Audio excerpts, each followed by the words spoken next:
Okay, inmendham video. Yes, mislabeled, but it's sort of a science video, so I figure I'll keep the background even though it's not the right channel.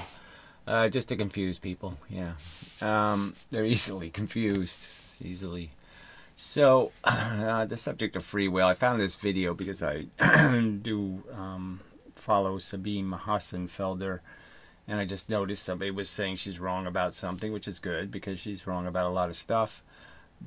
And her argument for free will not existing is kind of mushy, where it's the standard physicist type model where they say everything on the very small level is doing all kinds of wacky, spiritual, fun stuff, you know, entangled and popping out of nowhere and random and, you know, all of that stuff is happening.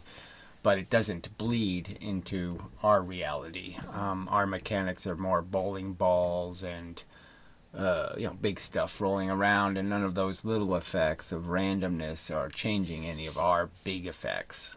Even though theoretically that doesn't even make much sense. But anyway, so it's not a real argument. They're just saying they're deterministic in the sense they're saying, oh, there's a bunch of noise, you know, in the tiny universe that but it doesn't leak into the big universe. You know, it doesn't make moons change their direction or anything. Which is such a cop-out. Truth is, there's a universe, okay, and you can understand words like free and will, and you can say, what do these words even mean in the first place?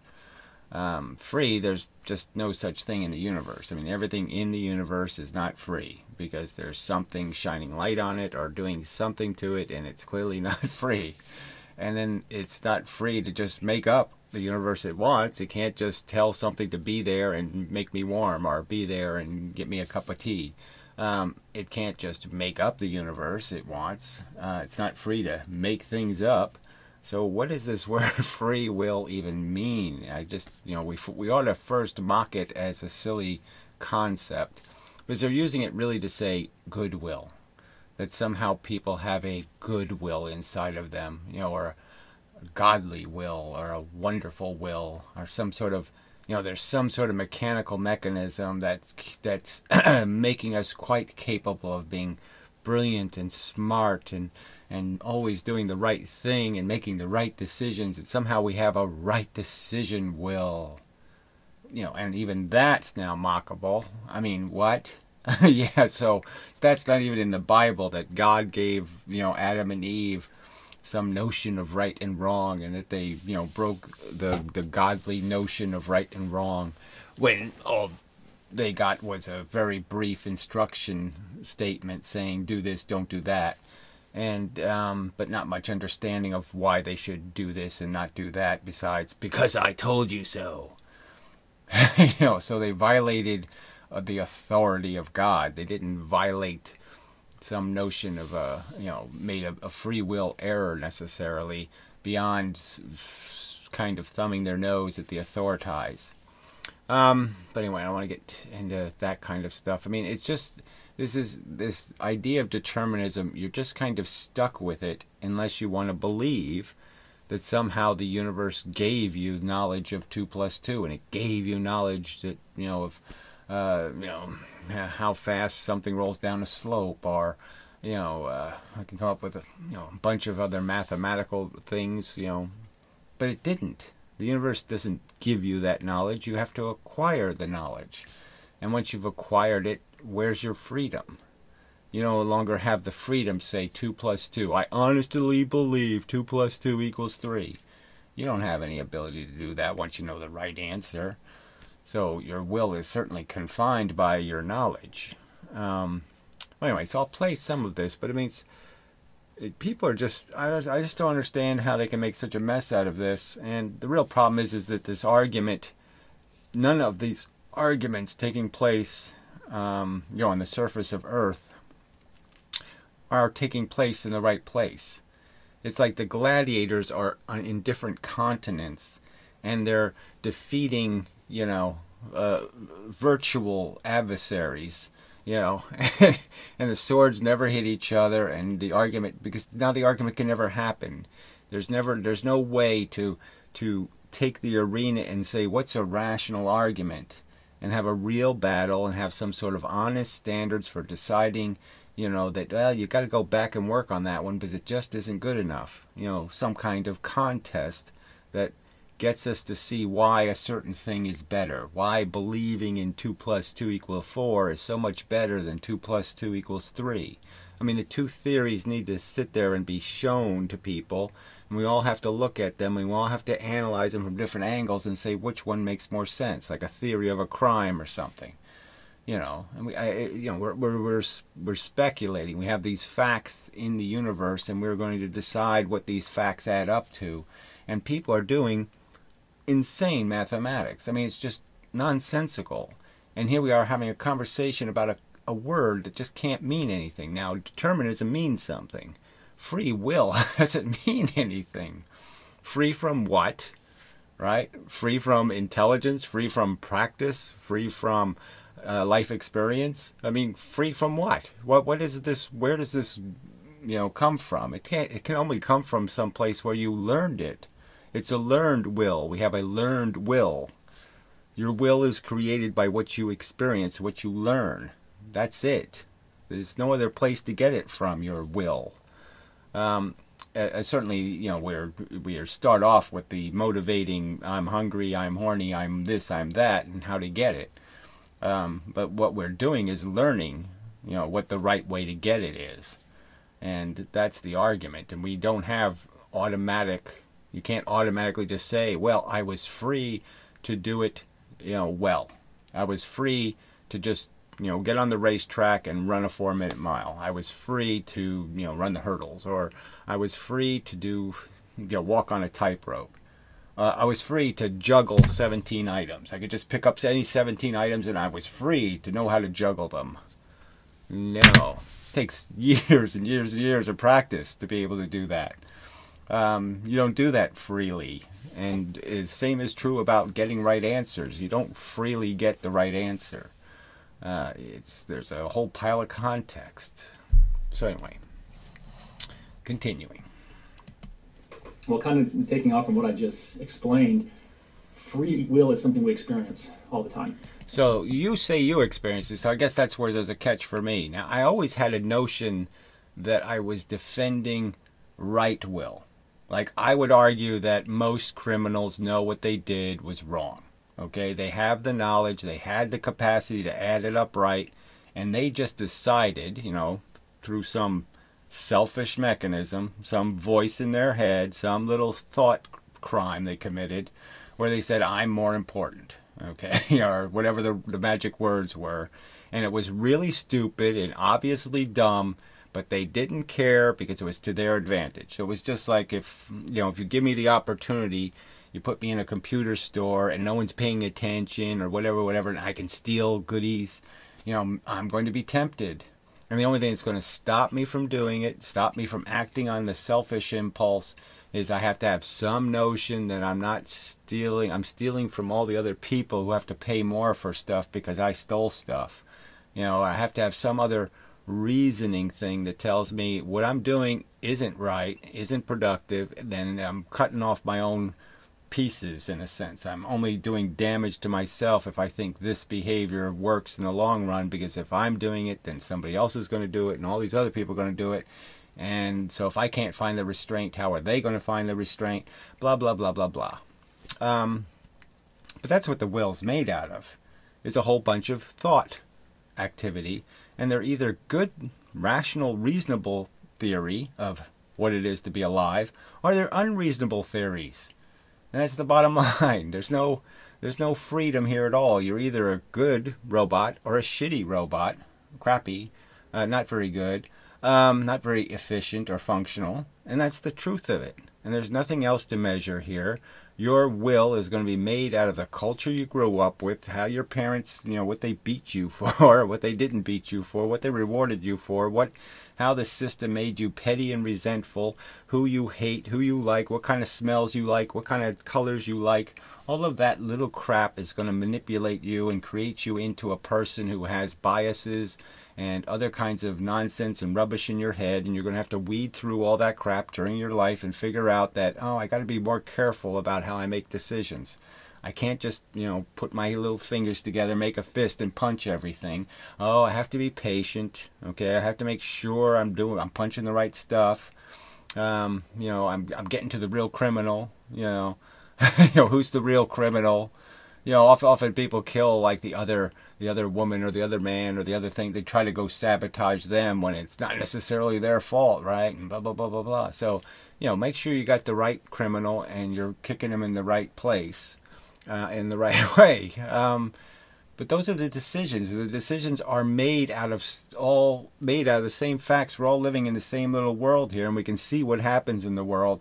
And clearly the criminals are denying so many of those facts to be able to figure out somehow that it's okay for them to do something overtly, that overtly smells of, that's not a wise thing to do. I mean, it's not wise. They could say that to themselves. Oh, yeah, I'm going to go steal this. Oh, is that a wise thing to do? Not just for my future, my girlfriend's future, my kid's future, all this other. No. They could figure out it's not a wise thing to do.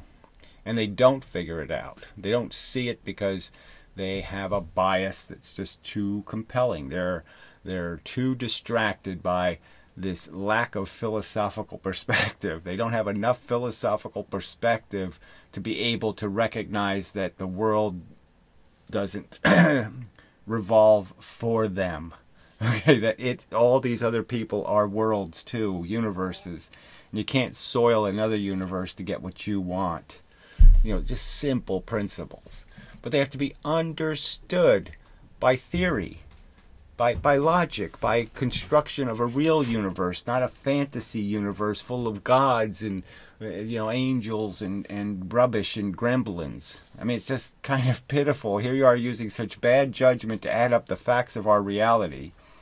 Here you are taking Darwin's name and playing with it, okay, when it really is associated with a scientific, thoughtful, well-constructed theory of adding up all kinds of facts about geology and genetics and tons and tons of observations, chronicling the fact that we have manipulated so many species on this earth, cats and dogs, turned them into completely different creatures. I mean, all this evidence that this is the way the world works. It's age. It's just so obvious. And here you are telling people, I have a theory about free will, when you can't even get these facts right. When you're playing some game that, no, we were poofed here by a god who has some sort of purpose in watching us bang into each other and make a mess. I mean, you can't see how, you're just making such a mess out of this, to not realize that the very thought process you have failed dismally at is the very thing that would give us the right to complain about people who misbehave. The whole point of complaining about them is that they have the theory wrong. Okay, not that they have disobeyed God, or not that but they haven't got the theory of being a civilized person right. They haven't figured out that you can't win with this, two wrongs make a right kind of crap, because it doesn't work. Everybody, all the time, experiences free will. Okay, so I went back to that one again. So this is the part where I'm saying, no, I never experienced anything like that. What I experienced was a really obvious conflict that existed inside my brain. I want, they have, damn it, they deserve, I don't. Okay? That's all there was. There was some conflict about what I want out of something and what somebody else is entitled to. Whether, there's a piece of cake and I'm going to, I'm hungry. I want as much as I can get. Should I consider how hungry the other people are? Should I consider them anyway? Because I don't even like them. So why should I let them have any cake at all? This kind of crap. Okay, that's what I see. I don't see any freedom. Where's my freedom? My freedom is conflict about almost every decision I ever made in my life. So first, I'm not free to just, hey, I'm free to choose the right answer. The right answers never seemed all that frickin' obvious.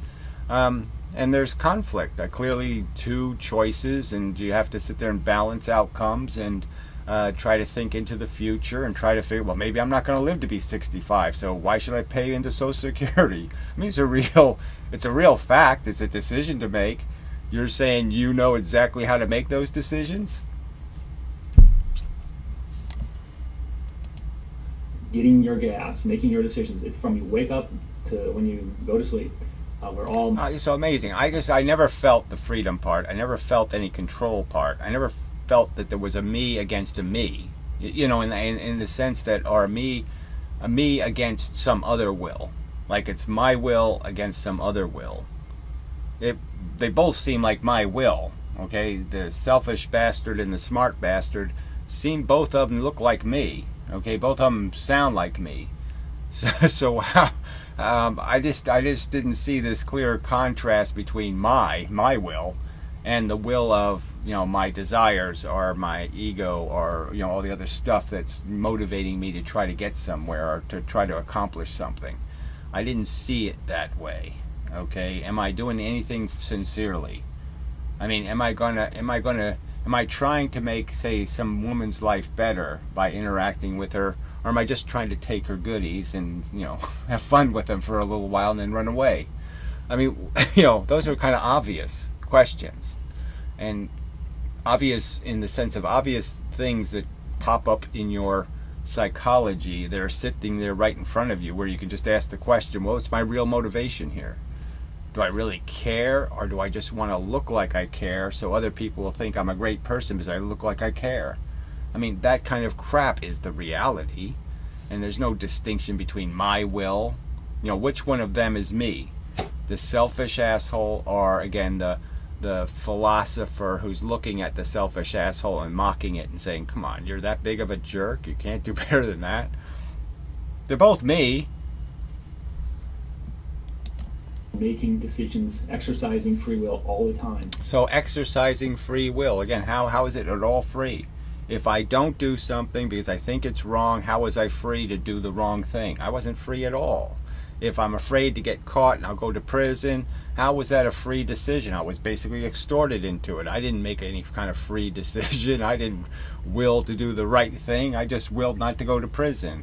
I mean, all of these are incredibly compromised decisions based on this conflict between, you know, the selfish person living out their little storybook that they're writing in the context of all the other, you know, there has to be a way of analogizing it where we do step on each other. You know, if our book if we're too focused on ourselves, we squish, you know, a whole part of the world that's just as valuable. Books just as good as us get burned by the light we're using to read our own. Maybe that's the way to look at it. We flick the bic, you know, to read the pages of our own book, and while we're doing that, we're burning other people's books because we're focused on ours, and we just care about our story being told.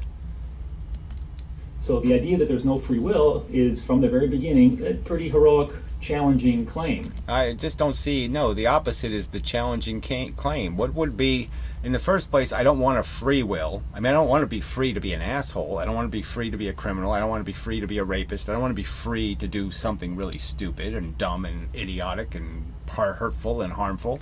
So I don't want the freedom in the first place.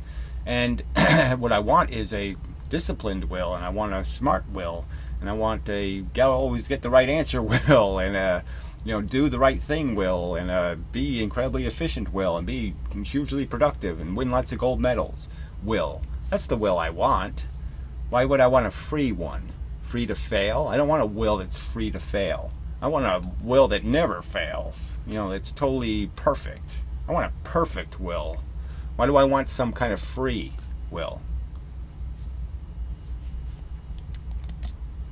It doesn't really comport with the data at hand. Yeah, it sure does. I mean, it just so comports that you are what you're made, okay? We are manufactured. We go down a conveyor belt of our life, okay? And yes, in China, a few parts were plugged into us, you know, hungry, horny, you know, whatever. You have your liver's upside down, so you're in a cranky mood. You know, the basic constituents of our, you know, how you know, anxious we are, different things based on what kind of glands that, you know, the Chinese shoved inside.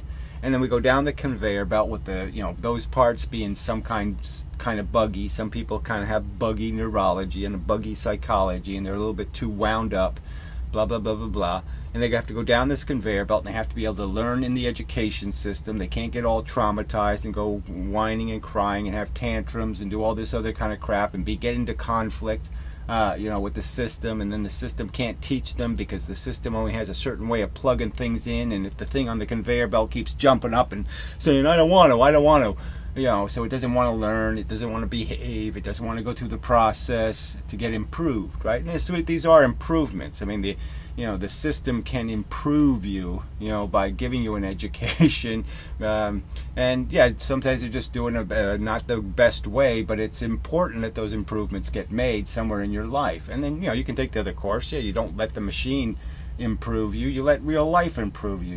You gain a couple of friendships with people, and you start realizing that, you know, gee, I've been really taking advantage of them, and and you start to figure out that, you know, this game is more important than just me. Or you have siblings, and you start to empathize with their circumstances. You see things from a whole new perspective because you can watch it happening right to your siblings. You can watch something in the world screwing them over, and you can learn from these experiences. Or it can happen to your parents, it can happen to your grandparents. All kinds of cruelties and nasties can happen, and you can learn a great deal from their life experience. So that's what we're doing, going down the conveyor belt and learning. We're learning how to be human, how to interact in the society, how to understand that the world doesn't revolve around you. You can't eat all the pie, you can't take all this, you can't piss in other people's drinking water. You know, you have to be considerate and decent, or you're going to live in an inconsiderate, indecent world. Okay, because all the other robots are basically a reflection of you too.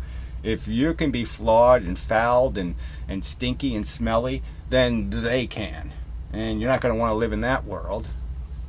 So all of that takes place. There's no freedom in any of this. So if the machine doesn't get you right, if you go down the conveyor belt and fall off, okay, and just become some drug-addicted thug, okay, stuck with a 6th grade education and not much more, not much life lesson except my old man beat me and was a drunk and was this and was that, and so I'll just go beat up the rest of the world because the world treated me bad, I'm going to treat the world bad, blah, blah, blah, blah, blah. You know, I mean, cliche psychological syndromes. That's what's falling off the conveyor belt. That's what doesn't get down the line to get to be made into at least a trying to be decent robot.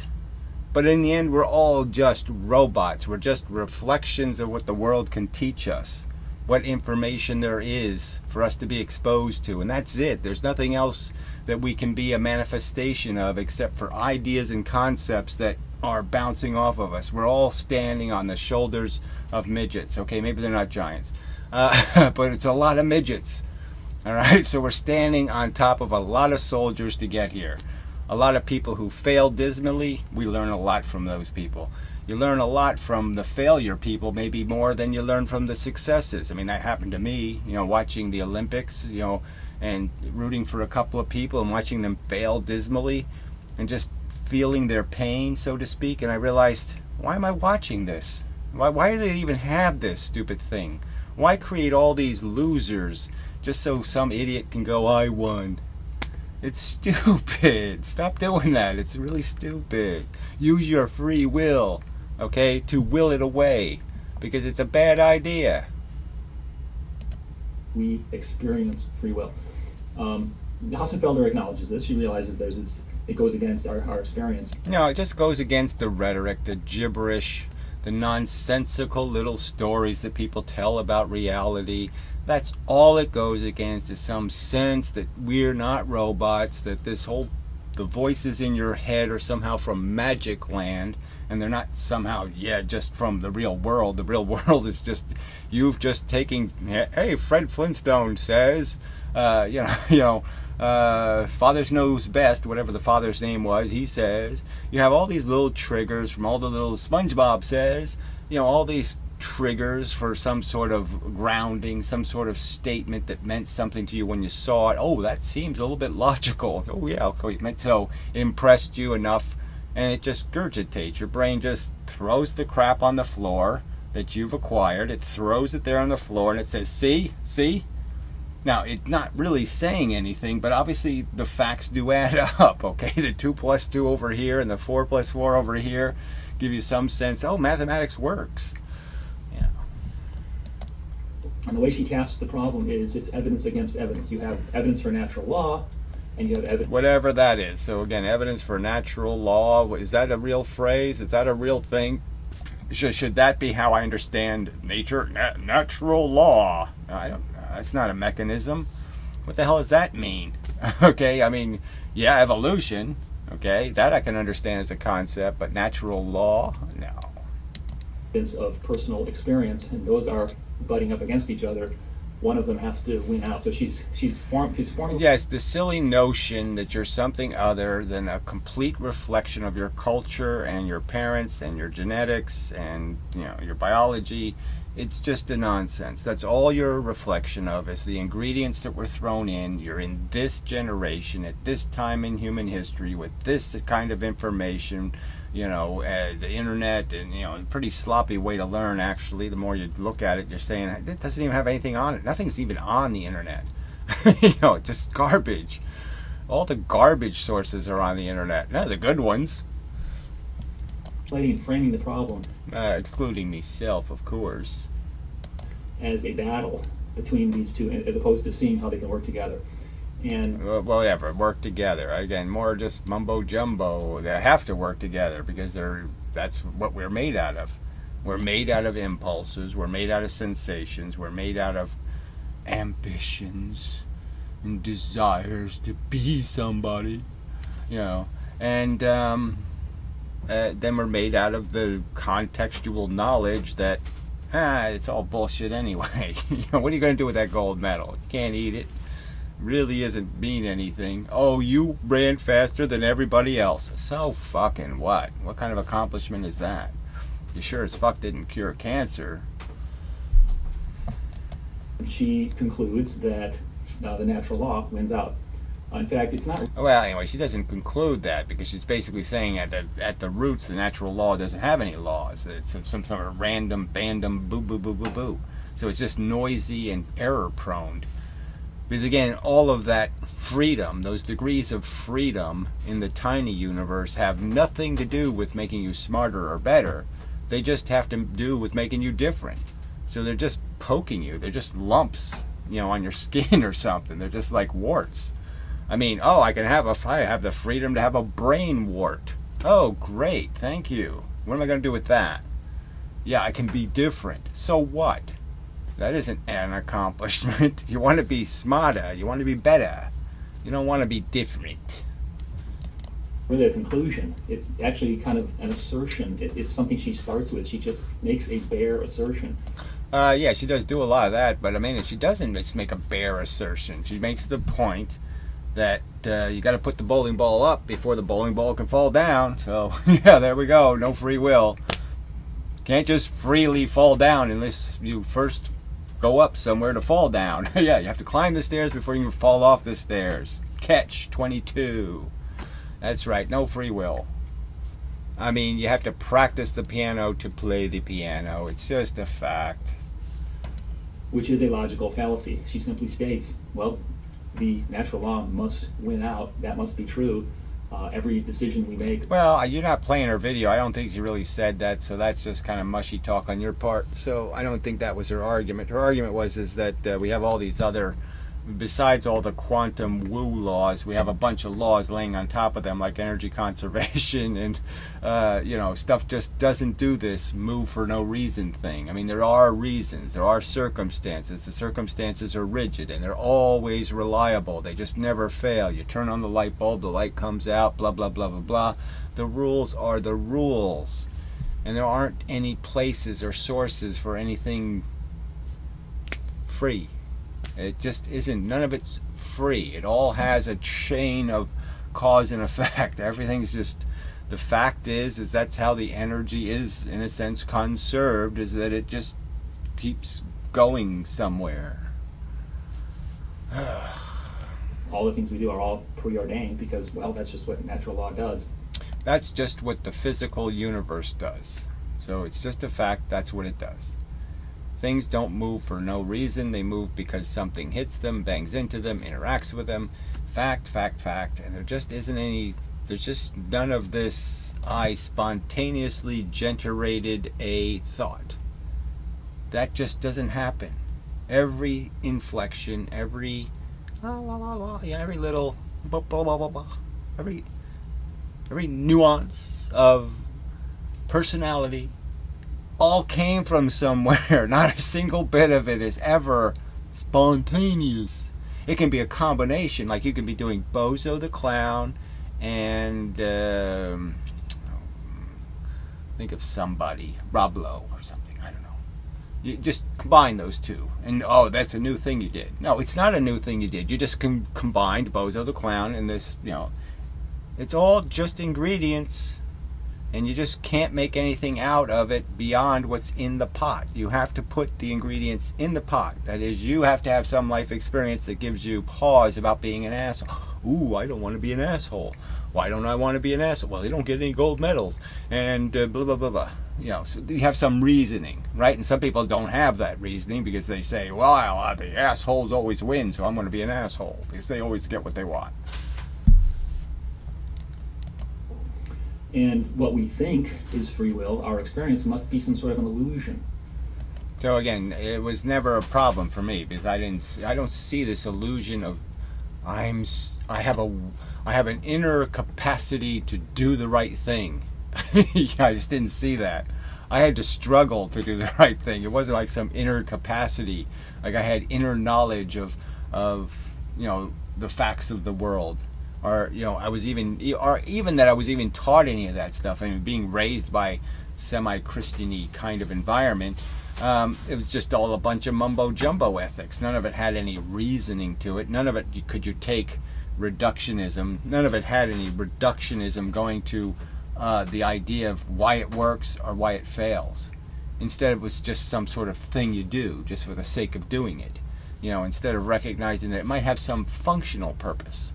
You know, not that it, you know, all the laws like in the Jewish traditions, I mean, most of them are doing things about being clean, you know, cleaning, washing your hands and doing this and doing all these rituals were really, a lot of them were based on this idea that if you follow the ritual, which are, you know, even though they didn't understand that why this clean thing mattered, well, the clean thing mattered because there's a bunch of microbes all over the place and they can kill you if you don't watch out, the wrong ones. So they were doing the right thing for the wrong reason. But clearly there was this process where they had at least learned of this association between the goodness of the outcome, okay, and that's what we're doing. You're choosing outcomes. So her argument here really is not really an argument. It's just a bare assertion. So that's problem number one. She's got a lot of evidence against her, and instead of... So there's zero evidence against her. Just already zero. There's absolutely no physical evidence that my brain composes thoughts without any chain, okay? Without it being the byproduct of something that happened to me 10 years ago or 20 years ago or 60 years ago. You know, without it being something that happened to me in my life, there's absolutely no evidence you are ever going to show me that I have a thought that arose and it came from no references. It's not a quote that I made from 3 different books, you know, and I put the words together and created it. There's always going to be evidence that, no, that came from that piece there and that piece there and that piece there, and you just mix them together. Reckoning with it, she simply makes a leap, makes a bare assertion. She isn't really aware that she's making... You're making the bare assertion. So you're saying everybody knows that I freely do the right thing from the freely knowing the right thing stream of spiritness or something. I mean, you're not making any sense. Again, you're advocating for something that doesn't make any sense. Free will doesn't make any sense. You want to have a good will. You want to have a productive will. You want to have a friendly will. You want to have a make the world a better place will, right? That would be, you know, the biggest statement you can make, right? Make the circumstance of the condition for sentient life on Earth better will.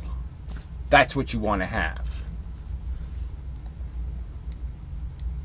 Make the universe a better place, Will. In this bare assertion, this is kind of the strange thing. She makes the assertion as though it's a given, as though it's self-evident. And she's very confident about it. Well, you're doing the same thing. You're just, well, we all know we have free will. We all know it. We all feel our freeness. We all feel so free to, add 2 + 2 and get 3. I certainly feel free to do that, right? I can, 2 + 2 = 47. I don't care. I have so much freedom of my will. I can make 2 + 2 = anything. I don't sense that at all. I just sense that with every thought and every element of learning, the world gets smaller. It doesn't get bigger. Okay, I don't feel freer. I feel the confinement of my education. Your education means you can't believe all the nonsense, all the religion, all the other crap goes away. Okay, you're not free to be religious anymore. You're not free to, play this, once you know that, all the religions, all the people, all the cultures of humanity seem to be really, really horny for an answer to all the questions now. They didn't have any science, they didn't have any education, so they just made up a silly story. And each one of them made up some other silly, silly story about reality, about the whole God soap operas of Zor and, Midas and all kinds of just those fables, silly stories. And here you are, have devoted your life to a silly story. You're sitting here telling us, believe in the Zeus power, the Zeus power will. It's that lame. And you think you have a great argument. No, you have a terrible argument. There's like not one single fact on your side. There's just not a single one, except for you're like trying to fool people by going, well, you all know what I mean, right? You feel like you have freedom, right? Beyond that lie and that horseshit, you have nothing, except trying to fool people into thinking they believe what you believe when, now if they thought about it, they'd know, no, the driveway doesn't get paved unless I pay the guy to pave it. I can't just will the driveway to be paved. Yes, she is supremely confident. And that brings us to the second problem I want to talk about, which is epistemology.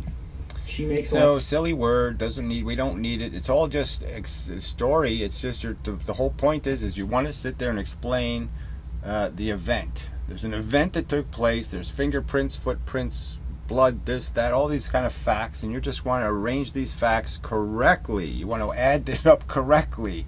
And it's just, the ones you're getting wrong are so obvious, and you're talking about will, and you're talking about, this idea that we have some kind of obligation to be better than we are, when you're failing so dismally at getting the 2 + 2 right. You haven't even gotten 2 + 2 right. Something as obvious as 2 + 2 you have failed to grasp. The silliness of the prehistoric fables, and they are prehistoric fables, they're silly fables. They're nonsense. They're gibberish. They're baby talk. They might as well have talking fish in them. They're silly. Actually, we are talking fish. That's the evolution thing. We really are just talking fish. That's all we are. Truth claims, very confident, as I said. How can she be confident? How can she know these things? Because she did 2 + 2, and then she challenged herself, said, well, maybe I can do 3 + 3. And then maybe I'll do 4 + 4. Yeah, and you just add up all these facts. You go out there and you pick at it and you say, yeah, what's the reality? And all the evidence. I mean, you don't pick up a rock somewhere and it's just, evolution. Whew. You don't say, loving God. Oh, there's evidence of loving God. Oh, look at that centipede eating that. That's so evidence of the loving God. Oh, God loves me. I know it's true because there's bugs eating each other under the rock. No, I don't. I'm not going to do that. It's not going to. It's not a sensible response to the reality. The sensible response to the reality is, oh shit, it's a bug planet, and we're just talking fish. According to her determinism and her free will, everything was preordained from the beginning. It wasn't preordained. It's just a fact that the causes lead to effects. Okay, so it wasn't like somebody preordained it. Okay, But it, it is a fact that this is the cause and effect chain. And do you think the same thing didn't happen? When God created man, he didn't put into place the causes that were going to make the effect. The serpent, he didn't put that in the garden. That wasn't a fact that led to, and then those facts all pile up. Cain kills Abel. The whole bullshit goes on, and where was I going to go with that?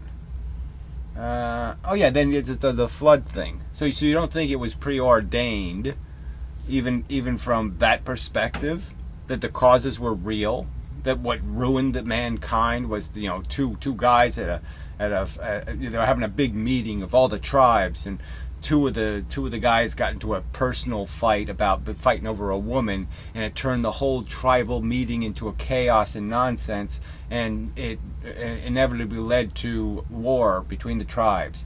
You don't think those are the real causes? That there's real events that cause real effects, and that's how everything happens. So yes, it was preordained because it's a machine. The thing can only tumble based on hitting little sticks, and it's going to hit certain sticks certain way, and certain things are going to happen, and that's just the way it is. So what, I would say to that, and it's the same thing Sabine Hossenpfeffer is saying, is so what to that? The real question is whether any of this slop is worth embracing or endorsing. Is there anything we're doing on this planet that can be worth anything, that can in any way pay proper respect to the gigantic price being paid for this mush we're doing? Can you show me some human accomplishment that justifies the centipede, just bit the head off of that little, itchy beetle? How can you know that would be true? How is there any truth value with something that's preordained? Let me give you an example. So that doesn't even, what a silly thing to say, obviously. What does the two things have to do with each other?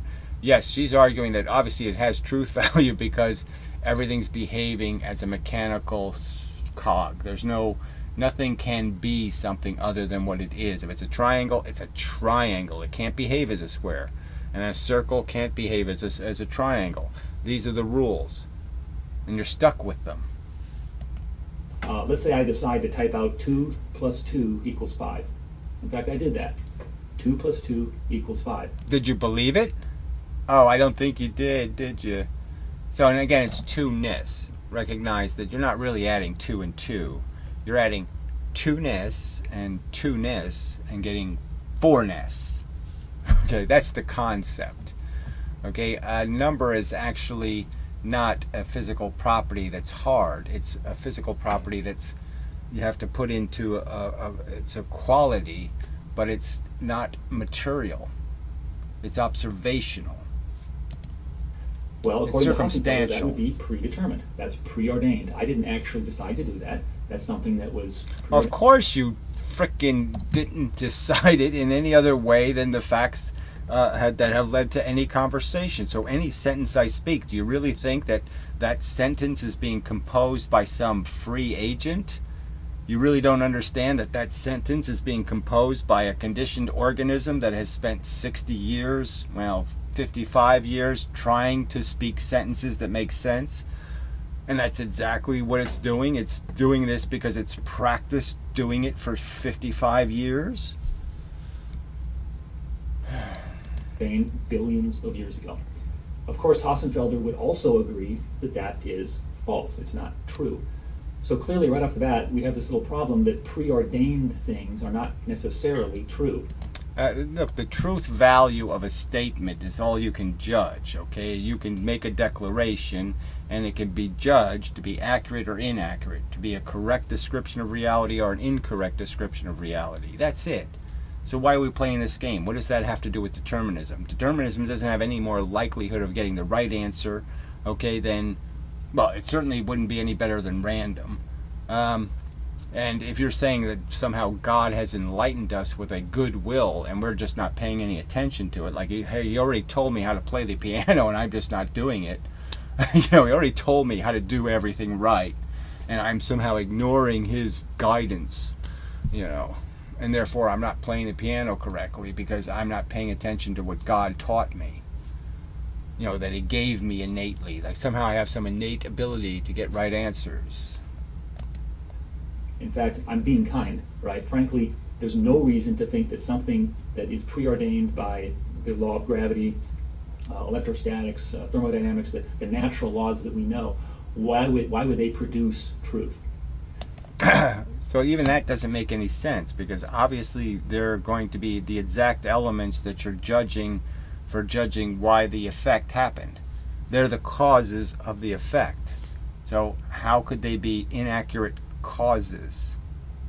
You either identify a correct cause, gravity, or some other effect, magnetism. You pick some real effect, real cause, and then you figure out that this is the effect it has, and that's a truth. So you're saying it's not true? That we can't reliably know that some of this stuff is just as solid could be? I mean, you throw this up, it's going to come down. It's just going to keep doing it. And you can do it for an awful long time. You can sit here on the planet and do this until the planet blows up. And it's always going to keep doing the same damn thing, buddy. Unless God floods it, of course. It just doesn't. There's no necessary correspondence. There's not even any implied correspondence between the results of natural. Oh, so of course there is. So anyway, all right. So we're done. I mean, I don't think he has any other argument. Doesn't have anything to offer at all as a rational argument why anybody should believe we have any other will than the will we're constructed to have by, genetics, your parents, your location, what language you speak, what TV shows you watch, what kind of friends you had. All of that shit has made you into the person you are, and nothing else did it. That's it. Those are the ingredients, and you don't have anything called freedom in terms of mixing those ingredients. They're mixing, inside your subconscious right now, and they're creating who you become. And everything I just did, everything I just said, I didn't have a damn thing to do with it, frankly. I'm sitting here just watching me be me. I'm not controlling me being me. It's just not happening. Anything that looks like control, I feel like he told me to do it. I didn't do it. I mean, all of it. I just looked. I didn't sit there and say, look over there and then look back over here. None of that happened. I didn't have anything to do with it. It's not my fault. I am not the puppet master. Whatever me is, no. I'm just the stupid puppet. And, if you see it some other way in your little frickin' head, I'm arguing you're not getting the theory right. You've got the things in the wrong order. Alright? Because that's what's really happening, is you're just being played, by a bunch of crap going on in your brain. A bunch of switches being pulled just based on what you banged into in life. How many times you stepped in dog dew and had to scrape it off your sneaker. I mean, all those little piles of shit events in your little shitty life, they're all piled up and created the person you are, and that's it. There's nothing else to it. You have no freedom to be anything other than the asshole you were made to be. But the simple truth is that when we do talk to each other, we are in fact causing, and there can be effects. So we can certainly affect each other. We can try to give somebody a little bit of a perspective change, that makes, when they mix the ingredients, there's more oil than water, or more water than oil. We can change how the ingredients are mixed, and then they'll come up with answers that might be better answers, because they now have the same thing we have, which is some little voice in their head, saying, hey, that's not right. That's illogical. That's unproductive. You don't want to be doing that. You're going to pay for it in the end. Just the logic of like owning slaves. I always use this, but it's just so obvious, right? That the people playing master, and having the fun little life where they don't have to do anything, they don't even have to wipe their own asses, they don't have to do shit, right? They could figure out that, well, when I die, I'm gone. And basically the idea is going to be how did I get here? I got here by just popping out of something, and showing up. Well, that's what those slave babies are going to be doing too. They're just popping here. Do I really think I'm just going to keep popping out of the privileged class? I'm never going to pop out of somebody who's not privileged? So whatever I'm doing now, I'm sentencing the future to have to do it again and again and again in some sort of negative way. And so that doesn't accomplish anything. You know, you can't, it's just totally unproductive to sit there and pretend that I can take and I'm not taking from anything real. Anyway. So, I mean, this is just, like I said, this is a subject that should have been over, I don't know how many years ago. There's been lots of people who've really added to it, like Sam Harris and different people have really been articulate and kind of explaining it. Just hopeless. It's a hopeless idea. Doesn't make any sense. Dead. Just nonsense. Just accept we're robots, and all we're really going to talk about is how can we make better conveyor belts so the robots come out being better. Period. So there's really nothing else to argue about. How do we make better robots? How do we make the future smarter and better than us? There's nothing else really to do here except hope that we can do that, because these robots suck. This model has to be expired. It's got to definitely go for an upgrade, substantial upgrade. Or let's just stop making robots. That's even a better idea. Stop making robots. They just make a mess and then partially clean it up and go beep beep. Who cares? Too silly. If it was a video game, you wouldn't play it. Reality? If it was a video game, no, you wouldn't play it. All right. So, yeah, that's enough. So, this has been an inmendham video production, even though it's mislabeled. And, so, till the next time and such, and so forth and whatnot. What do I hit? This one and this one. See, I have to learn this stuff. Can't just do it automatically. You have to practice it. You have to remember it. You have to do lots of things. Anyway, till the next time and such, so forth and whatnot.